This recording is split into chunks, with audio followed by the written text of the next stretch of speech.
आम आदमी पार्टी छोड़कर भारतीय जनता पार्टी में शामिल होने के बाद राज्यसभा सांसद राघव चड्ढा का पहला बयान सामने आया है, जिसमें उन्होंने बताया कि उन्होंने पार्टी क्यों छोड़ी। नमस्कार, मैं हूं आपके साथ रागनी वर्मन और आप देख रहे हैं राष्ट्रीय जगत विजन न्यूज।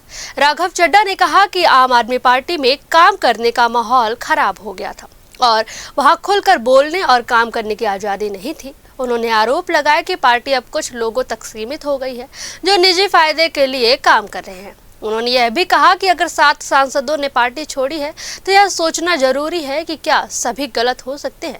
राघव चड्ढा ने खुद को पार्टी का संस्थापक सदस्य बताते हुए कहा कि जिस उद्देश्य से पार्टी की शुरुआत हुई थी अब वह वैसी नहीं रही। इस बीच राज्यसभा ने आम आदमी पार्टी के 7 सांसदों के भारतीय जनता पार्टी में विलय होने को मंजूरी दे दी है।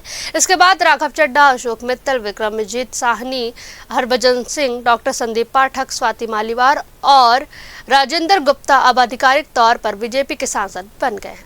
इस बदलाव के बाद राज्यसभा में बीजेपी के सांसदों की संख्या बढ़कर 113 हो गई है।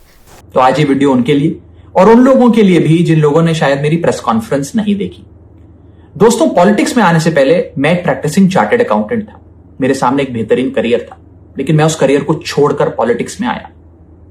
अपने करियर को बनाने के लिए पॉलिटिक्स में नहीं आया और एक पॉलिटिकल पार्टी का फाउंडिंग मेंबर बना, जिस पार्टी को मैंने अपने प्राइम यूथ के 15 साल दिए, अपने खून पसीने से, बहुत मेहनत से इस पार्टी को सींचा। लेकिन आज ये पार्टी वो पुरानी वाली पार्टी नहीं रही। इस पार्टी में आज एक टॉक्सिक वर्क एनवायरनमेंट है।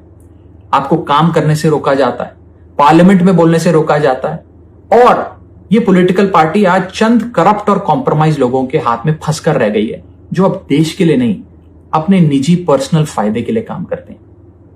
पिछले कुछ सालों से मैं ये फील कर रहा था that perhaps I am the right man but in the wrong party.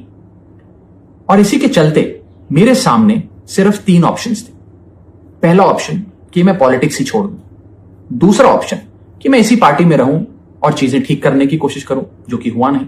और तीसरा ऑप्शन कि मैं अपनी एनर्जी और एक्सपीरियंस लेकर पॉजिटिव पॉलिटिक्स करूं, एक और प्लेटफॉर्म। फिलहाल इस खबर में बस इतना ही। देश प्रदेश की तमाम बड़ी खबरों से अपडेटेड रहने के लिए देखते रहिए राष्ट्रीय जगत विजन न्यूज। नमस्कार।